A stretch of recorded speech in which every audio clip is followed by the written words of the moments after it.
Hi everyone, I am Rohit Banerjee. I am a corporate trainer with QMS Academy.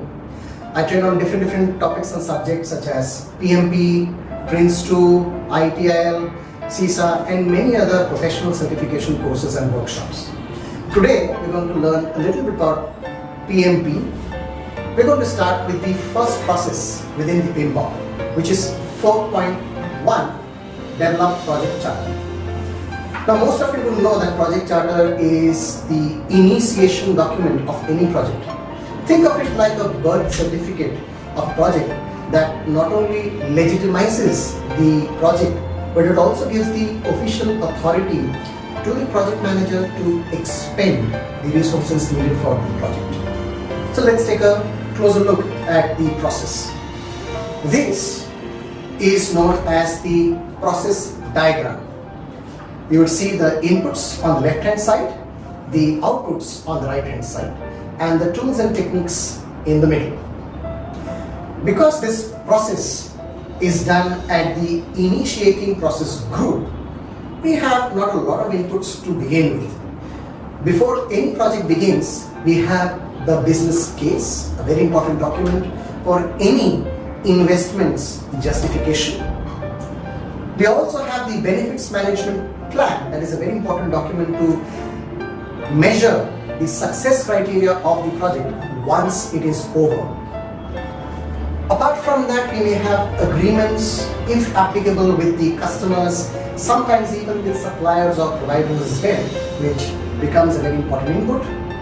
And as you would see with many other different processes, the enterprise environmental factors and the organizational process asset becomes important inputs to any project manager to not only leverage what is available in the organization as part of the process assets, but also fine-tune and tweak the project's environment based on the enterprise's environmental factors that influences the project. Now, whenever we are learning about process diagrams, a very useful tip to remember is the output usually has the hint in the process title itself. So if we look at this process title, it says Develop Project Charter. If we apply our brain, we can easily identify that the output for a process named Develop Project Charter would be the project charter itself, which is what we see in the outputs section. Now, because this is done at the very initial stage of the project, we may not know a lot of things regarding the project. Hence, we document any high-level assumptions that may come from the business case in a project-specific assumption log as well, if applicable. So let's take a look at a little more in detail of what the project charter entails. The project charter is a document that officiates, formally gives the authority to the project manager to expend or apply the organizational resources to the project. Now, project manager's authority level is of course defined by many other aspects that we have learned earlier in the organization structure. Perhaps the organization is a functional type of organization, perhaps it is a matrix type of organization, perhaps it's a projectized type of organization. So based on the kind of organization structure, the kind of project environment the project is executed in, the authority level of the project manager may change, which is defined usually in the project charter.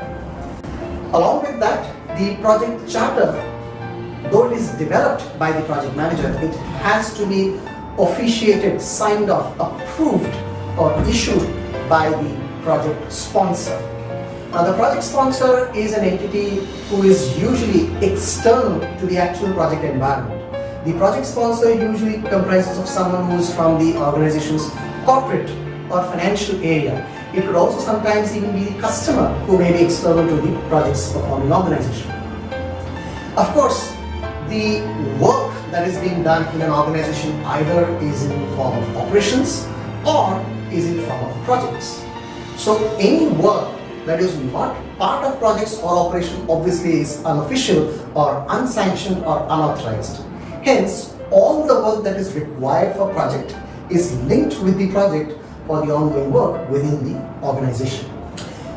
Now, we come to the idea that the project charter is designed and developed by the project manager. But till the document is not signed off, project manager is not officially the project manager for that project. So it may seem like the chicken and egg. If it is not the project manager yet, then who is the one who decides it? Who is the one who develops it? So in order to break that loop, usually the project manager is assigned beforehand that, let's say, this person A is already considered to be the project manager, and hence they are the one who develop the project charter. Then the project charter, once it is signed off by the project sponsor, then the person eventually becomes the official project manager. So they are usually pre-assigned before the project charter is developed. Now let's take a look at the contents of the project charter. Like we discussed, project charter is like a birth certificate, but I've seen many people confuse it with the business case or the project management plan or other project documents. The business case is an investment justification which actually survives beyond the project's life cycle as well. Project charter, however, is just like the birth certificate. It is made once and that's it. It just officiates the existence of the project as we know it at the time when it began. Any further updates and improvements and additions are made in subsequent project management plan or other project documents. So the project charter first begins with the name of the project, which is the project title, then the brief description. Just in short, it has the pre-assigned name of the project manager and his or her own assigned level. It has the business need and the business justification based on the return on investment that is made in the project, along with any other stakeholders, interested parties, and their influence on the project itself. Now, along with that, projects usually have external, environmental, organizational assumptions and constraints which also has to be written, if you know them, at the time of the initiation, along with a high-level schedule, budget, and any other participating organizations. Let's take a look at a sample project charter. Now this is one of the sample of a project charter. As you see, it is about one page. It starts off with the name of the project, what is the project about, a brief description of the problem statement. Now in this project we see that it talks about powdered milk being damaged during transit because of faulty containers, and they're trying to find an output to eliminate that problem statement. If we take another example from the IT world, let's say take the example of data centers, right? A business need for implementing a data center could be to centralize the data processing in one location, or it could be geopolitical, geographic regulations, laws, policies that may require data center to be specifically implemented, or for other business needs as well. Whatever the case is, either it being an IT project or a non-IT project, the problem statement always defines the objectives and the goals specifically. And like we have seen over here, the objective says there is 2.5% of damage, which results in 715 million pounds being damaged annually. Now that is a very big problem statement that justifies the investment to initiate a project. Any project will have the project manager, the objectives obviously defined, the team, if you know them, the name of the sponsor, and the brief definition and the scoping and other related ROI based justification objectives, success criteria, if you know them, at the beginning of the project. One thing to remember when you're creating the project charter is to keep it short, keep it simple, because at the beginning of the project you may not know a lot of things, how the project is going to succeed or whether it is going to succeed or fail. So keep it short, keep it simple. Let's move on to the next topic. So the next process is 4.2, develop project management plan. Like the earlier process, we can automatically and easily find out that the output of this process obviously is the project management plan. Let's take a look at the inputs as well. Now this is fairly early on in the project. We have just created the project charter. We may have identified some of the stakeholders. After that, we have nothing else, more or less. We have the project charter and any other inputs from other processes. Of course, we have the enterprise's environmental factors as well as organization process asset being input as usual. Let's take a look at the tools and techniques. Tools and techniques, just what we saw in the previous diagram, we have expert judgment. That is something that a project manager always has to apply. We have data gathering because there's not a lot of information that you have. You only have raw, unprocessed data that you have to collate and then apply meaning and context to it. You can gather the data using brainstorming, sitting with other people. You can do it with interviewing people, or you can do it with having specific focus group of having specific demographic of population giving you their specific inputs, their specific opinions, their specific reactions, or you can have a more structured checklists to check whether all the compliance, all the requirements, all the process compliance part is being followed or not.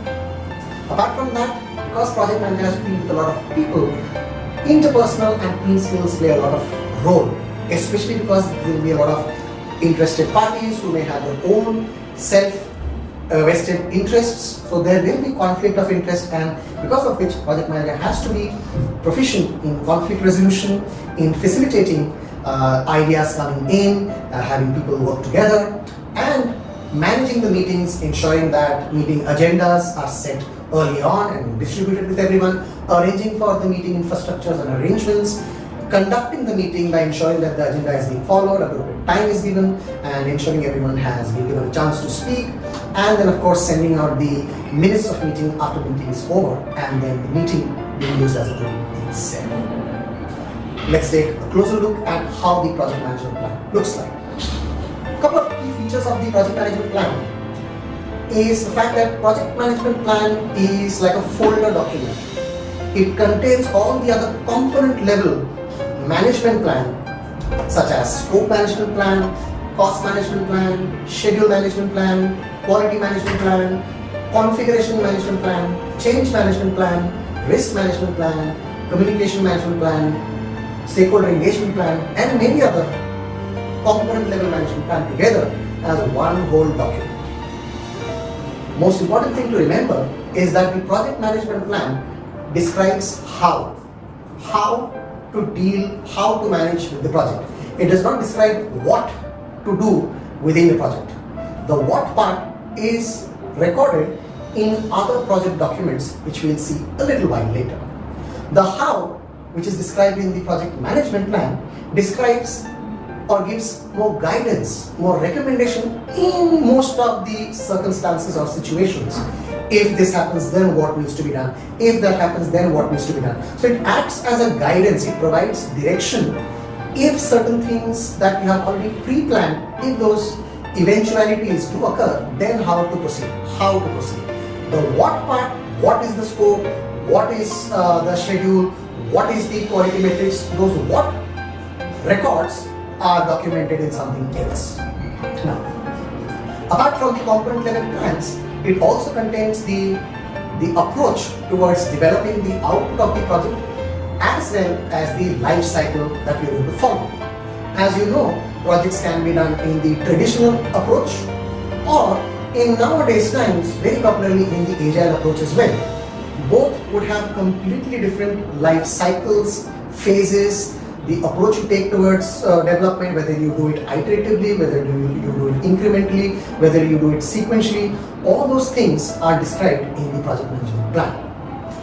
Apart from that, there are 4 more important things that makes the project management plan an official document. It is the approved baselines, the scope baseline, the schedule baseline, and cost baseline, and from the next iteration going forward, the performance measurement baseline. So these 4 baselines are frozen for each of the iteration or each of the phases that goes through the project. They have to be agreed, accepted, approved, and only then they can be executed. So that's the reason why these have to be designed only as much complete as required for the next set of stage to complete or to begin with, and it is only complete as much as it is good enough to go. Let's take a look at how it is broken down. Now, any project is unique by itself, so a project manager has to identify what are the environmental factors that may influence the project externally, what are the internal factors to the organization process assets that the project manager can actually leverage in the project. Hence, it's not that all of the 49 processes have to be implemented in the project. You can choose which processes are applicable and valid for your unique project. Even for the selected processes, you can define up to what level you would like to implement those processes within your project. Also, how the work will be executed based on the development approach and the life cycle, how changes will be monitored as part of the change management plan, how the life cycle will be executed going forward, whether it will be iterative, whether it will be big bang, phased, etc. How configuration management will be performed based on the number of changes you're expecting to scope, cost, schedule and other things. And since the business people would like to check on the progress of their investment, we would have to define the key management reviews that we're expecting usually towards the end of each phase, how they will be addressing any, if any, open issues or any pending decisions. Let's take another look at the project management plan. So on the left hand side, you would see the project management plan having all of the component level management plans as part of it.